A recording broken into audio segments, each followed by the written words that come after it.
Good morning दोस्तों, स्वागत है आपका आज के मुख्य समाचारों में। जी हां दोस्तों, आपको यहां पर देखने को मिलेंगी आज दिन भर की तमाम बड़ी खबरें मुख्य समाचार ब्रेकिंग न्यूज अपडेट्स के रूप में। तो चलिए दोस्तों, जान लेते हैं आज की पहली बड़ी खबर।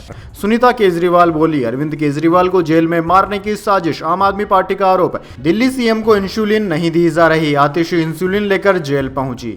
जी हां दोस्तों, दिल्ली के सीएम की पत्नी सुनीता केजरीवाल ने कहा है कि केंद्र सरकार अरविंद केजरीवाल को मारना चाहती है, उन्हें जेल में सही दवा नहीं दी जा रही। अरविंद केजरीवाल और हेमंत सोरेन को जेल में डाल दिया गया है, यह सरकार की तानाशाही को दर्शाता है। सुनीता रांची में इंडिया की रैली को संबोधित कर रही थी। इधर दोस्तों, तिहाड़ जेल के डीजी संजय बेनीवाल ने शनिवार 20 अप्रैल को एम्स को चिट्ठी लिखी। इसमें दिल्ली के सीएम अरविंद केजरीवाल के लिए एक सीनियर डॉक्टर अपॉइंट करने को कहा गया है। इस लेटर को आम आदमी पार्टी ने भी रविवार 21 अप्रैल को शेयर किया। इसी बीच रविवार को दिल्ली की मंत्री आतिशी तिहाड़ जेल के सामने इंसुलिन लेकर पहुंची। उन्होंने केंद्र सरकार को ब्रिटिश राज से ज्यादा क्रूर बताया। इससे पहले आतिशी ने आरोप लगाया था कि केंद्र सरकार केजरीवाल को मारने की साजिश कर रही है।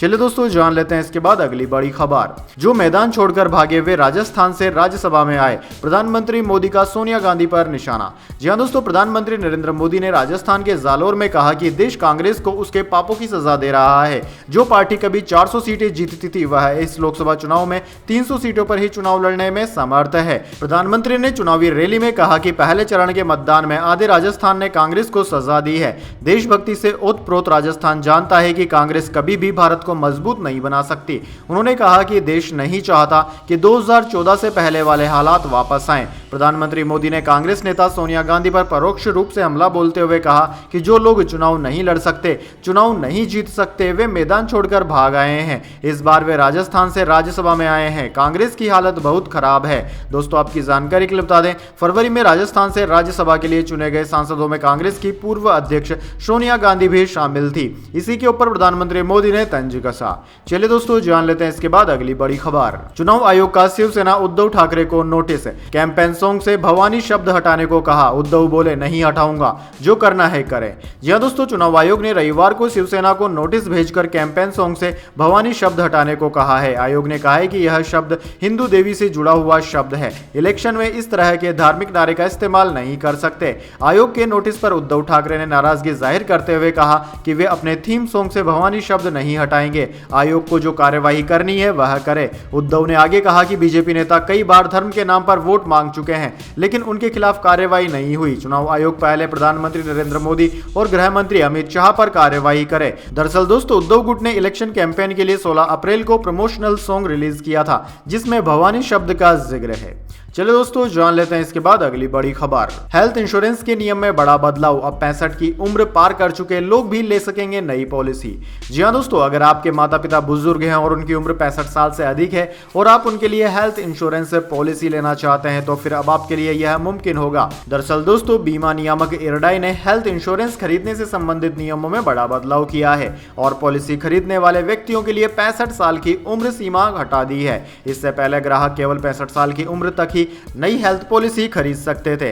दोस्तों, पीटीआई की रिपोर्ट के मुताबिक स्वास्थ्य बीमा खरीदने पर अधिकतम आयु प्रतिबंध को समाप्त करके इरडाई का लक्ष्य एक अधिक समावेशी और सुलभ स्वास्थ्य देखभाल पारिस्थितिकी तंत्र को बढ़ावा देना है, जो अप्रत्याशित चिकित्सा खर्चों के खिलाफ पर्याप्त सुरक्षा सुनिश्चित करता है। 1 अप्रैल 2024 से प्रभावी हेल्थ इंश्योरेंस पॉलिसीज के लिए यह नियम लागू कर दिया गया है, यानी कि अब किसी भी उम्र का व्यक्ति नई हेल्थ इंश्योरेंस पॉलिसी खरीद सकता है। चलिए दोस्तों, जान लेते हैं इसके बाद अगली बड़ी खबर।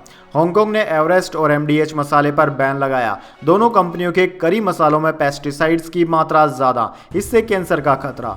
जी हां दोस्तों, हांगकांग ने एमडीएच प्राइवेट लिमिटेड और एवरेस्ट फूड प्रोडक्ट्स लिमिटेड के करी मसालों की सेल पर बैन लगा दिया है। दोनों कंपनियों के इन प्रोडक्ट्स में कार्सिनोजेनिक पेस्टिसाइड इथिलीन ऑक्साइड की ज्यादा मात्रा होने के कारण यह फैसला लिया गया। इन प्रोडक्ट्स में इस पेस्टिसाइड की ज्यादा मात्रा से कैंसर होने का खतरा है। हांगकांग से पहले सिंगापुर के अधिकारियों ने भी इसी वजह के चलते एवरेस्ट के फिश करी मसाले को बाजार से वापस मंगाने का आदेश जारी किया था। दोस्तों, हांगकांग के फूड सेफ्टी डिपार्टमेंट ने बयान जारी कर कहा है कि एमडीएच ग्रुप के 3 मसाला mix Madrasi curry powder, sambar masala powder और करी पाउडर में कार्सिनोजेनिक पेस्टिसाइड इथिलीन ऑक्साइड की मात्रा ज्यादा पाई गई है। वहीं रूटीन सर्विलांस प्रोग्राम के तहत एवरेस्ट के फिश करी मसाले में भी यह पेस्टिसाइड ज्यादा पाया गया है। वैसे दोस्तों, कमेंट करके बताइए, क्या आप भी यकीन कर सकते हैं कि एमडीएच के मसालों में पेस्टिसाइड साइड से डाला जाता है? कमेंट बॉक्स में अपनी राय जरूर लिखें।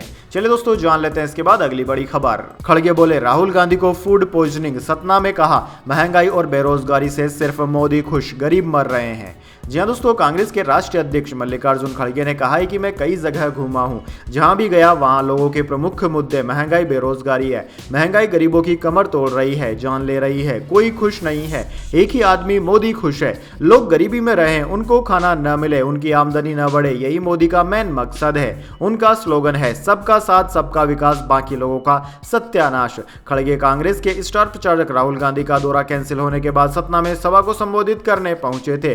पीटीआई मैदान में उन्होंने कहा कि मैं माफी चाहता हूं कि राहुल नहीं आ सके, उन्हें फूड पॉइजनिंग हुई है। उन्होंने मुझसे कहा कि मुझे सतना जाना था, अब अगर इसकी भरपाई कोई कर सकता है तो वो आप ही कर सकते हैं। चलिए दोस्तों जान लेते हैं इसके बाद अगली बड़ी खबर। नरेंद्र मोदी बोले कांग्रेस की दुकान में भय भूख भ्रष्टाचार बिकता है। बांसवाड़ा में कहा राजस्थान में उनके नेता घर घर जाकर कह रहे पार्टी को वोट मत देना। जी हाँ दोस्तों, प्रधानमंत्री नरेंद्र मोदी ने कहा है कि भाजपा गरीब कल्याण के लिए समर्पित है, पूरी ईमानदारी से काम करती है। कांग्रेस की दुकान में हमेशा भय भूख और भ्रष्टाचार ही बिकता है। मोदी ने रविवार शाम बांसवाड़ा लोकसभा सीट से भाजपा प्रत्याशी महेंद्रजीत सिंह मालविया के समर्थन में खेल मैदान में जनसभा को संबोधित किया। इससे पहले मोदी ने जालोर के भीनमाल में जनसभा को संबोधित किया था। उन्होंने कहा कि हमारा 10 साल का ट्रैक रिकॉर्ड गवाह है, ये काम सिर्फ और सिर्फ भाजपा ही कर सकती है। चलिए दोस्तों जान लेते हैं इसके बाद अगली बड़ी खबर। कन्हैया कुमार के बाद उदित राज का विरोध, कांग्रेस उम्मीदवार से खुश नहीं पूर्व विधायक, निशाने पर प्रदेश प्रभारी। जी हां दोस्तों, कांग्रेस में टिकट बंटवारे को लेकर पार्टी के नेताओं में विरोध का स्तर रोजाना बढ़ता जा रहा है। पहले उत्तर पूर्वी दिल्ली से कांग्रेस उम्मीदवार कन्हैया कुमार को लेकर दिल्ली कांग्रेस की बैठक में पूर्व सांसद संदीप दीक्षित ने जमकर विरोध किया, तो अब उत्तरी पश्चिमी दिल्ली से कांग्रेस उम्मीदवार उदित राज को लेकर विरोध तेज हो गया है। रविवार को दिल्ली कांग्रेस के प्रभारी दीपक बावरिया ने अपने आवास साउथ एवेन्यू पर पूर्व विधायकों और मंत्रियों की बैठक बुलाई, जिसमें दिल्ली कांग्रेस प्रदेश अध्यक्ष अरविंदर सिंह लवली भी मौजूद थे। उनकी मौजूदगी में पार्टी के कई नेताओं ने उदित राज का विरोध किया और दिल्ली कांग्रेस प्रभारी दीपक बावरिया को भी खरी खोटी भी सुनाई। दोस्तों आपकी जानकारी के लिए बता दें कि दिल्ली में कांग्रेस और आम आदमी पार्टी एक साथ मिलकर चुनाव लड़ रहे हैं। दिल्ली की 7 में से 3 सीटों पर कांग्रेस ने अपने उम्मीदवारों को उतारा है, जबकि 4 सीटें आम आदमी पार्टी के खाते में आई है। चलिए दोस्तों जान लेते हैं इसके बाद अगली बड़ी खबर। एमपी, छत्तीसगढ़ समेत 9 राज्यों में तापमान 42 डिग्री पहुंचा, ओडिशा में 45 डिग्री के पार। बिहार, झारखंड में आज हीट वेव का अलर्ट।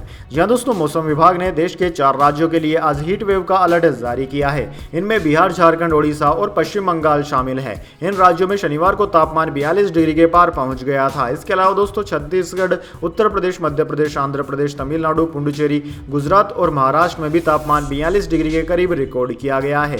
इसके अलावा दोस्तों ओडिशा के कुछ जिलों में तापमान 45 डिग्री के भी करीब पहुंच गया।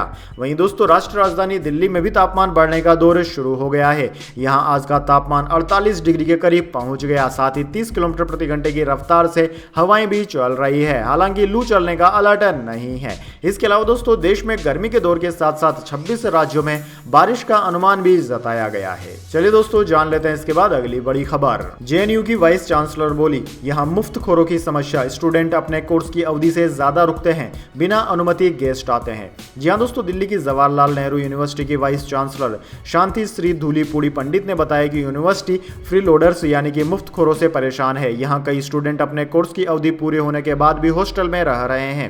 वहीं कई अवैध मेहमान भी यहां रुके हुए हैं। वीसी पंडित ने यह बातें न्यूज एजेंसी पीटीआई को दिए इंटरव्यू में कही। उन्होंने बताया कि हॉस्टल एडमिनिस्ट्रेशन को सख्त हिदायत दी गई है कि किसी भी स्टूडेंट को 5 साल से ज्यादा हॉस्टल में न रहने दे। पंडित से पूछा गया कि ऐसे आरोप लगते हैं कि जेएनयू में टैक्स पेयर्स के पैसे पर कई मुफ्तखोर रह रहे हैं। इसके जवाब में उन्होंने कहा कि यह बात बिल्कुल सही है, यूनिवर्सिटी में मुफ्तखोरों की संख्या बढ़ गई है। चलिए दोस्तों जान लेते हैं इसके बाद अगली बड़ी खबर। केजरीवाल के इलाज को लेकर तिहाड़ जेल प्रशासन ने आम आदमी पार्टी के आरोप का दिया जवाब। जी हां दोस्तों, तिहाड़ जेल में बंद दिल्ली के मुख्यमंत्री केजरीवाल की सेहत पर सियासत थमने का नाम नहीं ले रही है। आम आदमी पार्टी ने तिहाड़ जेल प्रशासन पर आरोप लगाया कि डायबिटीज से जूझ रहे केजरीवाल को इंसुलिन उपलब्ध नहीं कराई जा रही। इस पर अब तिहाड़ जेल प्रशासन ने एक बयान जारी कर आम आदमी पार्टी के आरोपों को खारिज कर दिया। तिहाड़ जेल ने बताया कि एम्स के सीनियर डॉक्टरों ने शनिवार को वीडियो कॉन्फ्रेंसिंग के जरिए अरविंद केजरीवाल को एडवाइस किया गया।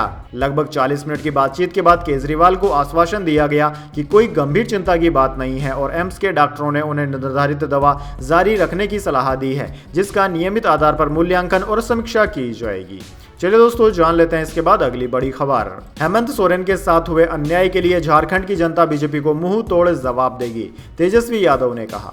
जी हां दोस्तों, राष्ट्रीय जनता दल आरजेडी के नेता तेजस्वी यादव ने रविवार को दावा किया कि झारखंड की जनता पूर्व मुख्यमंत्री हेमंत सोरेन के साथ हुए अन्याय के लिए भारतीय जनता पार्टी को मुंह तोड़ जवाब देगी। विपक्षी गठबंधन इंडिया की उल गुलान न्याय रैली में हिस्सा लेने के लिए रांची पहुंचने के बाद संवाददाताओं को संबोधित करते हुए तेजस्वी ने कहा कि विपक्षी गठबंधन का उद्देश्य देश और संविधान को बचाने के लिए भाजपा को उखाड़ फेंकने का है। इसके बाद दोस्तों जाने अगली बड़ी खबर, लेकिन उससे पहले मेरी आपसे एक छोटी सी रिक्वेस्ट है, अगर दोस्तों आपको अभी तक हमारी न्यूज पसंद आई है तो इसे एक छोटा सा लाइक जरूर दे दीजिए, और अगर आपको पसंद नहीं आई है तो बेशक आप डिसलाइक भी कर सकते हैं, लेकिन दोस्तों लाइक और डिसलाइक जरूर कीजिए, क्योंकि दोस्तों यही हमारी मेहनत का फल होता है और इसी से पता चलता है कि आपको हमारी वीडियोस पसंद आ रही है या नहीं। तो चलिए दोस्तों जान लेते हैं इसके बाद अगली बड़ी खबर। मालदीव में संसदीय चुनाव की वोटिंग जारी, राष्ट्रपति मुइज्जो का कड़ा इम्तिहान। जी हाँ दोस्तों, पड़ोसी देश मालदीव में संसदीय चुनाव के लिए वोटिंग जारी है। भारत से जारी राजनयिक विवाद के बीच रविवार को हो रहे इस चुनाव पर भारत के साथ साथ चीन की भी नजर है। इसके अलावा भारत विरोधी रुख अपनाने वाले राष्ट्रपति मुइज्जो के लिए भी यह एक शक्ति परीक्षण की तरह है। सितंबर 2023 में मुइज्जो के राष्ट्रपति बनने के बाद से ही मालदीव का रुख चीन की ओर झुका हुआ है। मालदीव चुनाव आयोग के अनुसार इस चुनाव में 8 राजनीतिक पार्टियों के कुल 368 उम्मीदवार मैदान में है।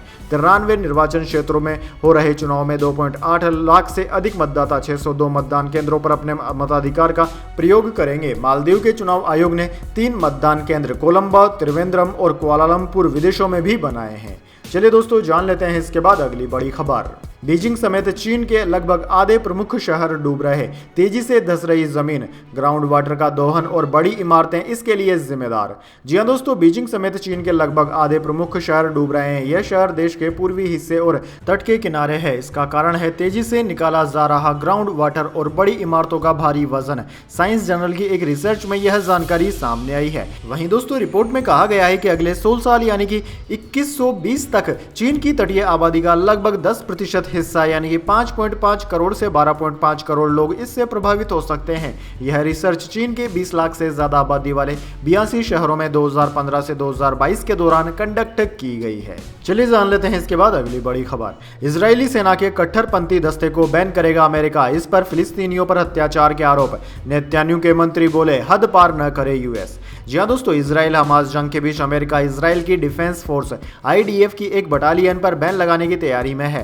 नेतन्याहू यहूदा नाम की इस टुकड़ी पर वेस्ट बैंक में फिलिस्तीनियों के खिलाफ मानवाधिकार के उल्लंघन के आरोप लगे हैं। अमेरिकी मीडिया ने अपनी रिपोर्ट में बताया कि राष्ट्रपति जो बाइडेन जल्द ही बटालियन को ब्लैक लिस्ट भी कर सकते हैं। दरअसल दोस्तों, नेतन्याहू यहूदा इजराइल के कट्टरपंथी सैनिकों का एक दस्ता है जो वेस्ट बैंक में तैनात रहता है। प्रधानमंत्री बेंजामिन नेतन्याहू ने अमेरिका के इस फैसले पर हैरानी जताई है। उन्होंने कहा कि IDF पर बैन नहीं लगाना चाहिए क्योंकि वे आतंकवादियों से लड़ रहे हैं। सेना की एक यूनिट पर प्रतिबंध लगाना बहुत ही बेतुका है। हमारी सरकार इस फैसले के खिलाफ कार्यवाही करेगी। चलिए दोस्तों जान लेते हैं इसके बाद अगली बड़ी खबर। बलराज ने रोइंग में भारत को पहला ओलंपिक कोटा दिलवाया। नारायण अनिता ने पैरा मिक्स्ड डबल्स में पेरिस के लिए कटवाया टिकट। जी हां दोस्तों, बलराज पंवार ने रोइंग में भारत के लिए पहला कोटा हासिल किया है। वहीं पैरा मिक्स्ड डबल में नारायण कोंगपल्ले और अनिता की जोड़ी ने भी पेरिस में होने वाले पैरा ओलंपिक्स के लिए अपना स्थान पक्का कर लिया है। साउथ कोरिया के चुंगजू में आयोजित एशियाई ओलंपिक क्वालिफायर में मेंस सिंगल्स के स्किल इवेंट में बलराज तीसरे स्थान पर रहे। इसके साथ ही उन्होंने रोइंग में भारत को पहला कोटा दिलवाया। चलिए दोस्तों जान लेते हैं इसके बाद अगली बड़ी खबर। मणिपुर में 11 बूथों पर दोबारा वोटिंग के आदेश। 12 अप्रैल को चुनाव, 19 अप्रैल को राज्य की 2 सीटों पर 72% मतदान हुआ था। जी हां दोस्तों, मणिपुर में इनर मणिपुर लोकसभा क्षेत्र के 11 मतदान केंद्रों पर 22 अप्रैल को फिर से वोटिंग होगी। चुनाव आयोग ने शनिवार को इसे लेकर आदेश जारी किया। इन बूथों पर 19 अप्रैल को लोकसभा चुनाव के फर्स्ट फेज में वोटिंग के दौरान हिंसा और तोड़फोड़ हुई थी। दोस्तों, हिंसा प्रभावित मणिपुर की 2 लोकसभा सीट इनर और आउटर मणिपुर सीट के लिए 19 अप्रैल को 72% वोटिंग हुई थी। चुनाव के दौरान कई बूथों पर गोलीबारी, EVM में तोड़फोड़ और बूथ कैप्चरिंग की घटनाएं सामने आई थी। इसके बाद प्रशासन ने यह फैसला लिया है। चलिए दोस्तों जान लेते हैं इसके बाद अगली खबर। पूर्व RBI गवर्नर बोले फ्रीबीज पर श्वेत पत्र लाए सरकार, इसके फायदे और नुकसान लोगों को बताए, समाप्त करने पर भी चर्चा की जरूरत है। जी हाँ दोस्तों, पॉलिटिकल पार्टीज की ओर से ऑफर की जाने वाली फ्रीबीज यानी कि मुफ्त के उपहारों पर सरकार को श्वेत पत्र लाने की जरूरत है। यह बात रिजर्व बैंक ऑफ इंडिया के पूर्व गवर्नर डी सुब्बा राव ने कही है। पीटीआई भाषा के साथ एक इंटरव्यू में पूर्व गवर्नर ने कहा कि प्रधानमंत्री मोदी के लीडरशिप में सरकार की जिम्मेदारी है कि वह लोगों को इन मुफ्त उपहारों के फायदे और नुकसान के बारे में जागरूक करे। फ्रीबीज पर एक व्यापक डिस्कशन की जरूरत है कि कैसे राजनीतिक दलों को ऐसा करने से रोका जाए। फ्रीबीज को आम बोलचाल की भाषा में रेवड़ी और इसे देने के चलन को रेवड़ी कल्चर कहते हैं। चलिए दोस्तों, जान लेते हैं इसके बाद अगली खबर। आईपीएल 2024 एक रन से हार गई आरसीबी। आईपीएल के रोमांचक मुकाबले में आखिरी गेंद पर जीती कोलकाता। जी हां दोस्तों, इंडियन प्रीमियर लीग यानी कि आईपीएल 2024 के मैच नंबर 36 में कोलकाता नाइट राइडर्स ने रॉयल चैलेंजर बेंगलुरु को एक रन से हरा दिया। रविवार को कोलकाता ईडन गार्डन्स में खेले गए इस मैच में आरसीबी को जीत के लिए 223 रनों का टारगेट मिला था, लेकिन उसकी पूरी टीम 20 ओवर में 221 रनों पर ही सिमट गई। आरसीबी की यह लगातार छठी हार है। वहीं कोलकाता की 7 मैचों में यह 5वीं जीत है। इस मुकाबले में आखिरी ओवर में आरसीबी को जीत के लिए 21 रन बनाने थे। मिचेल स्टार्क के उस ओवर में कर्ण शर्मा ने 3 छक्के लगाए। इस तरीके से उन्होंने 20 रन बना लिए। हालांकि 5वीं गेंद पर कर्ण को मिचेल स्टार्क ने कॉट एंड बोल्ड कर दिया। अब आरसीबी को एक गेंद पर 3 रन बनाने थे, लेकिन लोकी फर्गूसन दूसरा रन लेने के चक्कर में रन आउट हो गए। यदि फर्गूसन दूसरा रन लेने में कामयाब हो जाते तो मैच सुपर ओवर में पहुंच जाता। चलिए दोस्तों, जान लेते हैं इसके बाद अगली खबर। फिलिस्तीन को यूएन में लाना मतलब आतंक को पुरस्कार देना। इजराइल ने कहा फिलिस्तीन की परमानेंट मेंबरशिप का समर्थन करने वाले देशों को समन भेजेंगे। जी हां दोस्तों, संयुक्त राष्ट्र में फिलिस्तीन की स्थायी सदस्यता का समर्थन करने वाले देशों के राजदूतों को इजराइल समन भेजेगा। इजराइल के विदेश मंत्रालय के प्रवक्ता ने कहा कि हम आतंकी राज्य की स्थापना के लिए सहमत नहीं है। फिलिस्तीन को यूएन की परमानेंट मेंबरशिप देना आतंकवाद को पुरस्कार देने जैसा है। दरअसल दोस्तों, 18 अप्रैल को यूएनएससी में अल्जीरिया ने फिलिस्तीन को यूएन में स्थायी सदस्यता देने का प्रस्ताव पेश किया था, जिसका 12 देशों ने समर्थन किया, लेकिन अमेरिका के वीटो के कारण प्रस्ताव आगे नहीं बढ़ सका। यूएन मेंबरशिप के लिए पहले यूएनएससी में प्रस्ताव लाया जाता है। अगर प्रस्ताव यूएनएससी में पास हो जाता है तो उसे वोटिंग के लिए यूएन में भेज दिया जाता है। चलिए दोस्तों, जान लेते हैं इसके बाद अगली बड़ी खबर। यूजीसी चीफ का बड़ा ऐलान। 4 साल की यूजी डिग्री के बाद छात्र सीधे कर पाएंगे पीएचडी, नीट परीक्षा भी दे सकेंगे। दरअसल दोस्तों, 4 वर्षीय स्नातक डिग्री करने वाले छात्र अब सीधे राष्ट्रीय पात्रता परीक्षा नेट में शामिल होने के साथ ही पीएचडी भी कर सकते हैं।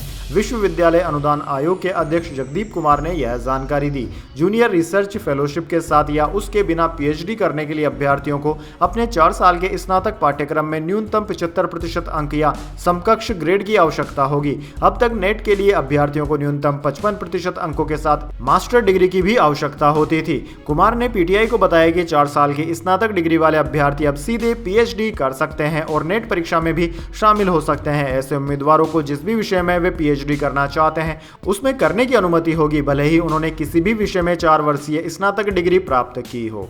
तो दोस्तों, यह थी आज की तमाम बड़ी खबरें। इसके बाद दोस्तों बारी आती है आज के माइंड क्यूज क्वेश्चन की।